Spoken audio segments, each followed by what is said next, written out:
Private credit is no longer a niche corner of Wall Street. These charts show the transformation. Bain finds retail-aimed credit funds grew more than 50% a year. The BIS shows total private credit AUM rising almost tenfold since 2010, with retail's share jumping from under 1% to nearly 13% in just a few years. BlackRock says this trend could help push private markets to more than $20 trillion by 2030. And asset managers are already racing to meet that demand, from private credit ETFs and now WisdomTree putting tokenized private credit directly on-chain. This is the private credit boom, fast-growing, data-driven, and now built for retail. But as the BIS and the New York Fed warn, the risks grow with it, and the plumbing behind this boom is more fragile than it looks.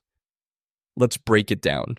Researchers in a recent NBER paper demonstrate a multi-decade decline in bank lending.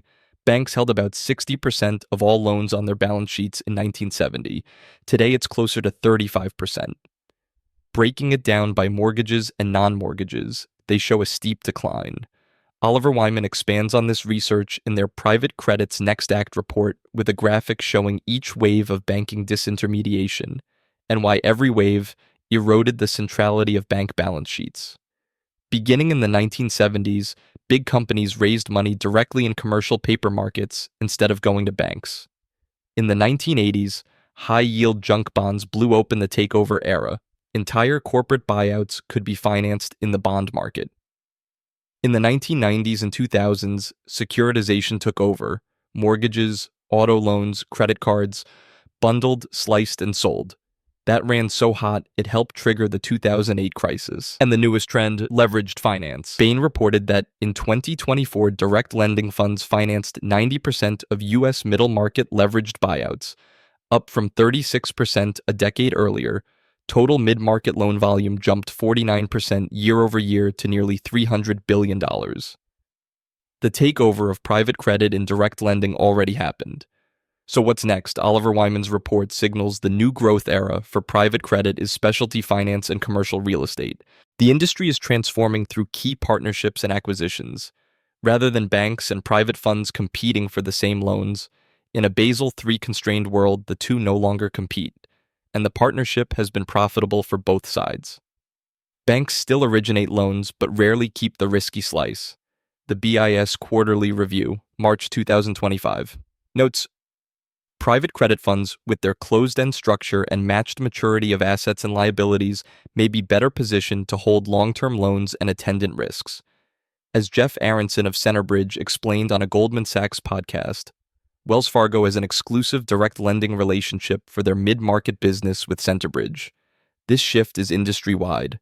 A Deloitte July 2025 analysis found that of the 50 largest U.S. banks, 16 now have partnerships with private credit firms. Meanwhile, asset managers have found a new funding mechanism: monthly life insurance premiums. Major players have bought insurers to secure permanent capital. Life insurance is the perfect liquidity machine for private credit. Premiums come in every month, can't be withdrawn like deposits, and can be invested for decades. Perfect fuel for illiquid credit. However, BIS paper 161 warns life insurer portfolios have undergone a profound transformation. After losses during the GFC, a decade of low rates, and shifts to risk-based capital frameworks, insurers sought higher yields, moving out of safer treasuries and investment-grade bonds and into private credit, structured products, and alternatives. This creates what BIS calls a new node of systemic risk. Insurance float props up liquidity and provides long-term certainty, but the capital is now invested in new ways. That's a new risk for a sector once considered insulated in downturns. Critics see leverage and call it reckless. But State Street finds buyout returns no more volatile than public equities, because valuations are appraised quarterly, not traded daily. Harvard's David Sharfstein adds nuance. Business development companies, BDCs, are actually better capitalized than banks, about 36% equity versus low single-digit bank capital. The growth isn't because BDCs are wild, it's because banks prefer lending to BDCs. Those loans carry a 20% capital charge compared with 100% for small business lending, making them more profitable. So banks didn't get pushed out, they optimized out. But smooth returns and smart capital ratios don't erase the core risk, opacity. As the Yale Law Review's Credit Markets Go Dark warns, private markets have become the largest unregulated credit channel where the information that public debt trading once provided about firms and industries is retreating from public view. AI is reshaping the space. In a Goldman Sachs podcast, BlackRock's Raffaele Savi says large language models can mine alternative data, job postings, reviews, web traffic, to price private loans like public securities, direct an LLM at a single company, and it can scrub data for better insights and smarter risk management. That gives managers confidence to scale and invites everyday investors in. For decades, private credit was invitation only. That wall is coming down, and asset managers are racing to build retail products. As Apollo CEO Mark Rowan said in February 2025, individuals have the potential to be as large as institutions in the same sorts of products, and they will not take anywhere near 40 years to get to that size. BIS Bulletin 106 finds retail now makes up nearly 13% of the market, about 280 billion AUM, mostly through BDCs and the first wave of private credit ETFs. State Street finds that within 2 years, half of all new private market fundraising could come through retail-style vehicles.